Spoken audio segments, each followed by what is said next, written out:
থাকতেন। আমার বাবারা হচ্ছে 4 ভাই। এবার আমার মানে বাবাকে নিয়ে আমার 3টে কাকু, মানে মা অন্ত প্রাণ ওরা, সেইটা হয়তো আমরাও পেয়েছি।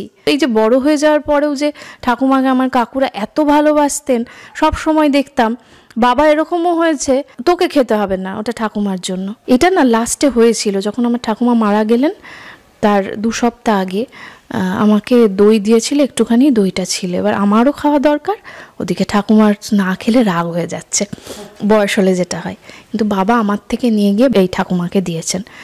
মেয়েকে তো পরেও দেয়া যাবে, তার তো বয়স হয়েছে না। তোমার প্রথম দেখা মৃত্যু বোধহয় ঠাকুমার মৃত্যুই, যেটা তোমাকে খুব নাড়া দিয়েছিল। মানে আমি মৃত্যুটা এত কাছ থেকে দেখেছিলাম বলে আমি মৃত্যু ভয় পেয়ে গিয়েছিলাম, যে এরকম হচ্ছে। প্রতিদিন স্বপ্ন দেখছি ঠাকুমা মারা যাওয়ার পর, কোনোদিন আমার বাবার সাথে এরকম মিস আপ হচ্ছে, কোনোদিন মা, কোনোদিন আমি নিজেই। এই জিনিসগুলো হতে হতে না ট্রমাটাইজড হয়ে গেছিলাম।